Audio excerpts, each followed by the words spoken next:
मुख्यमंत्री हेमंत सोरेन की पत्नी कल्पना सोरेन ने कहा कि सजा सिर्फ हेमंत जी को इसलिए मिली क्योंकि वो अपने गरीब जनता के लिए काम करना चाहते थे। उनके सारे कार्यक्रम जन कल्याण के लिए होते थे, कोई भी वर्ग हो। हेमंत जी ने योजनाओं की लड़ी लगा दी है। कल्पना सोरेन गुरुवार को हजारीबाग में झामुमो के 45वें स्थापना दिवस कार्यक्रम में बोल रही थी। उन्होंने कहा कि ये जो केंद्र में तानाशाह लोग बैठे हैं, उनको कभी पसंद नहीं आता है कि कोई आदिवासी, दलित, अल्पसंख्यक, वंचित समाज का बेटा आगे आए जो झारखंड के लिए काम करना चाहता है।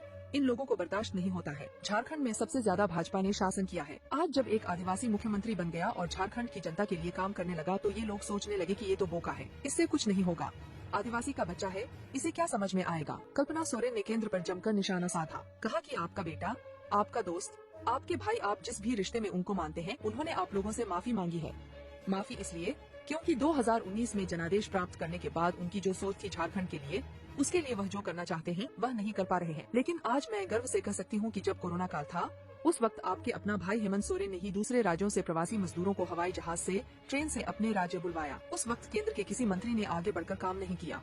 सबने कोरोना के समय खिड़की दरवाजा बंद कर लिया कि कहीं कोरोना न हो जाए। लेकिन आपके अपने बेटे ने खुद की जान की परवाह नहीं करते हुए मजदूरों को बुलवाया। कल्पना ने कहा कि यही केंद्र सरकार है। जब हेमंत सोरेन की सरकार बनी तो झारखंड के साथ सौतेला व्यवहार किया गया। जहां गैर भाजपा शासित राज्य है, वहां सारी योजनाएं लागू होती थी। पूर्व की भाजपा सरकार में सारे पैसे खत्म हो गए। कहाँ गया पैसा, अभी तक पता नहीं चला। ये लोग कहते हैं कि हमने 5 साल पूरा किया, लेकिन हम कहते हैं कि इस 5 साल में आपने क्या किया। कभी यहाँ के लोगों के बारे में सोचा? ये भाजपा वाले देश में सिर्फ एक ही नेता रहने देना चाहते हैं। भाजपा वाले देश में सिर्फ एक ही पार्टी चाहते हैं। देश में सिर्फ व्यापारियों को आगे बढ़ाना चाहते हैं। कल्पना ने कहा कि आप इस चुनाव में अपने वोटों का सही उपयोग कीजिए, क्योंकि ये 5 साल में एक बार आता है।